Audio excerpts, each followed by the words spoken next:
الحمد لله رب العالمين والصلاة والسلام على سيد المرسلين وعلى آله وأصحابه أجمعين أما بعد فأعوذ بالله من الشيطان الرجيم بسم الله الرحمن الرحيم يا أيها الذين آمنوا اذكروا الله ذكرا كثيرا وسبحوه بكرة وأصيلا وقال رسول الله صلى الله عليه وسلم يقول الله تعالى يا ابن آدم تفرغ لعبادتي أملأ صدرك غنى وأسد فقرك وإن لا تفعل ملأت يديك شغلا ولم أسد فقرك أو كما قال عليه الصلاة والسلام আলহামদুলিল্লাহ। মুহতারাম দোস্ত বুজুর্গ, আল্লাহ তাআলা আমাদেরকে সৃষ্টি করেছেন তার ইবাদত করার জন্য, দুনিয়াতে পাঠিয়েছেন পরীক্ষা করার জন্য। আমাদের সৃষ্টির মূল উদ্দেশ্যই হলো আল্লাহর আনুগত্য করা, তার হুকুম মেনে চলা, আর এর উপরেই মৃত্যুর পর আমাদেরকে প্রতিদান দেওয়া হবে। যার ইবাদত যত বেশি হবে, যার আমল যত সুন্দর হবে, মৃত্যুর পর তার পুরস্কারও তত বড় হবে, তার মর্যাদাও তত বেশি হবে। মুহতারাম দোস্ত বুজুর্গ, আল্লাহ তাআলা আমাদেরকে ব্যবসা বাণিজ্য, খাওয়া দাওয়া, অর্থ সম্পদ কামাই করার জন্য দুনিয়াতে পাঠাননি, আমাদেরকে পাঠিয়েছেন ইবাদত করার জন্য। কিন্তু আমাদের অবস্থা তো এমন, আমরা ইবাদত বাদ দিয়ে সব কিছুই করছি। আমাকে আল্লাহ বানালেন ইবাদতের জন্য, আর আমি সেই ইবাদত বাদ দিয়ে এই দুনিয়ার পিছনে ছুটছি। এটা বোকামি ছাড়া কিছুই না। দুনিয়া আমাদের জরুরত, দুনিয়াতে ইবাদত করতে হলে থাকা খাওয়া প্রয়োজন, তাই এগুলো করতে হয়। কিন্তু আমাদের অবস্থা হলো আমরা আসলকে বাদ দিয়ে শুধু জরুরতের পিছনেই ছুটছি। না, আমাকে সচেতন হতে হবে, আমাকে সতর্ক হতে হবে, নিজেকে এই কথা বোঝাতে হবে যে আমাকে সৃষ্টি করা হয়েছে আল্লাহর ইবাদত করার জন্য, আল্লাহকে স্মরণ করার জন্য। আল্লাহ তাআলা বলেন, ইয়া আইয়ুহাল্লাযীনা আমানু, হে ঈমানদারগণ, উযকুরুল্লাহা যিকরান কাসীরা, তোমরা বেশি বেশি আল্লাহর জিকির করো, ওয়াসাব্বিহুহু বুকরাতাও ওয়া আসীলা, এবং সকাল সন্ধ্যা তার তাসবিহ পাঠ করো। মুহতারাম দোস্ত বুজুর্গ, এই আয়াতে আল্লাহ আমাদেরকে নির্দেশ দিয়েছেন বেশি বেশি জিকির করতে, বিশেষ করে সকাল সন্ধ্যা তাসবিহ পাঠ করতে। এখন দেখার বিষয়, আমি কতটুকু আল্লাহর জিকির করি, সারাদিন কতটুকু আল্লাহকে স্মরণ করি। যদি খুঁজে দেখি তাহলে এটাই দেখতে পাবো যে আমরা খুব কম সময়ে আল্লাহর জিকির করি আর দুনিয়াবি কাজে সারাটা দিন কাটাই। চায়ের দোকানে ঘন্টার পর ঘন্টা বসে গল্প গুজবে ব্যস্ত থাকি, বন্ধুদের সঙ্গে ঘন্টার পর ঘন্টা গল্প করে পার করে দেই। খাওয়া দাওয়ার ব্যস্ততায় কেটে যায় অনেক সময়, ঘুমের মধ্যে কেটে যায় অনেক সময়। আজ এই প্রযুক্তির যুগে ফেসবুক আর ইউটিউবে কাটিয়ে দেই লম্বা সময়। সব কিছুই করি, কিন্তু আল্লাহর জিকিরের জন্য সময় বের করতে পারি না। সারাদিন কেটে যায়, কোরআন তেলাওয়াতের সময় হয় না। সারাদিন চলে যায়, কিছু ইলম শিখবো তারও সময় হয় না। আমি কত ব্যস্ত। মুহতারাম দোস্ত বুজুর্গ, এই অনর্থক গল্প গুজব আর অনলাইনে সময় ব্যয় করা আমার আফসোসের কারণ হবে। দেখা যাবে দেশ বিদেশের খবর নিতে নিতে এমন হয়ে গেছে যে নিজের মৃত্যুর পর আমার কি খবর হবে তার খবরও নিতে পারিনি, নিজের ঈমান ও আমল তৈরি করতে পারিনি। অন্যের খোঁজ নিতে নিতে আর অন্যের সমালোচনা করতে করতেই আমার সময় কেটে গেছে। মুহতারাম দোস্ত বুজুর্গ, নিজের জীবনের ব্যাপারে সতর্ক হই। এই জীবনকে আল্লাহ বানিয়েছেন তার ইবাদতের জন্য, তার জিকিরের জন্য, তার স্মরণের জন্য। কিন্তু আফসোসের বিষয় হলো আমরা আল্লাহর স্মরণ থেকে দূরে থাকি, আল্লাহর জিকির থেকে দূরে থাকি। ফলে যা হবার তাই, আমাদের জিন্দেগিতে বরকত কমে গেছে, পরিবারে অশান্তির হাওয়া বইছে, অভাব লেগেই আছে, ঋণের বোঝা মাথায় নিয়ে ঘুরতে হচ্ছে, রয়েছে, অসুখ বিসুখের কোনো শেষ নেই। আমরা যখন আল্লাহর জিকির থেকে দূরে রয়েছি, আল্লাহর স্মরণ থেকে গাফেল রয়েছি, তখন আল্লাহর সাহায্য ও অনুগ্রহ আমাদের থেকে দূরে রয়েছে। আল্লাহ তাআলা বলেন, ফাযকুরুনি আযকুরকুম, তোমরা আমাকে স্মরণ করো, আমিও তোমাদেরকে স্মরণ করব। মুহতারাম দোস্ত বুজুর্গ, এই আয়াতে আল্লাহ আমাদেরকে জিকির করতে বলেছেন, আল্লাহকে স্মরণ করার কথা বলেছেন, আল্লাহর ইবাদতে লিপ্ত থাকার কথা বলেছেন। আল্লাহকে আমরা যদি স্মরণ করি, আল্লাহর জিকির করি, আল্লাহ আমাদেরকে স্মরণ করবেন। আল্লাহ আমাদেরকে স্মরণ করার অর্থ হলো তিনি আমাদেরকে সাহায্য করবেন, আমাদের প্রয়োজন পূরণ করবেন।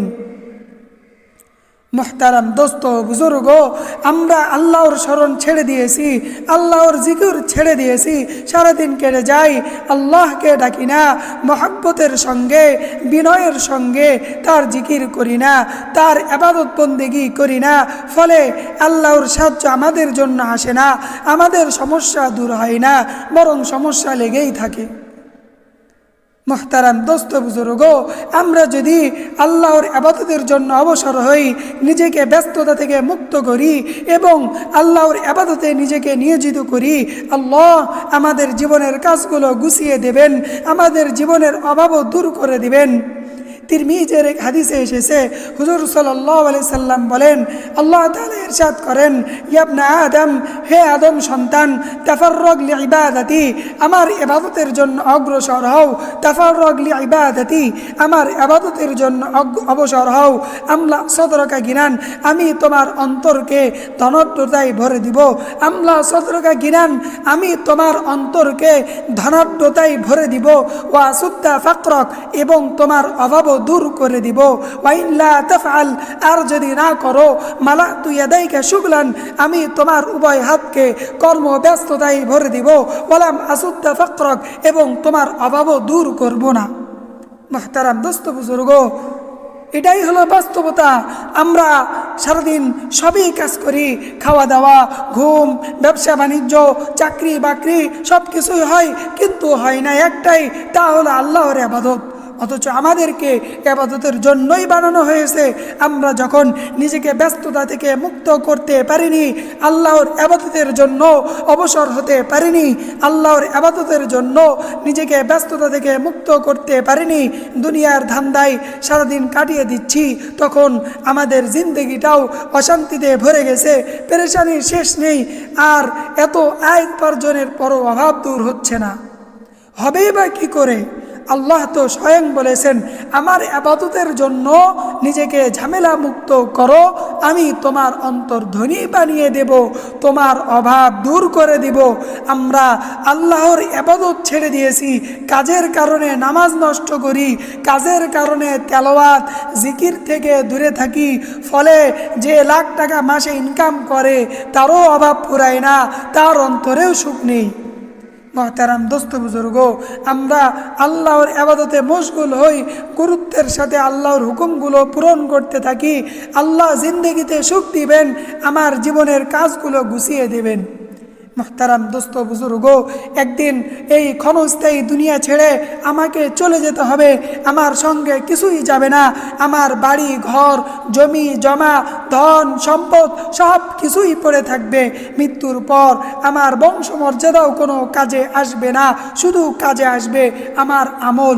আমি যদি আমল না করি, দুনিয়ার বংশমর্যাদা পরকালে কোনো কাজে আসবে না।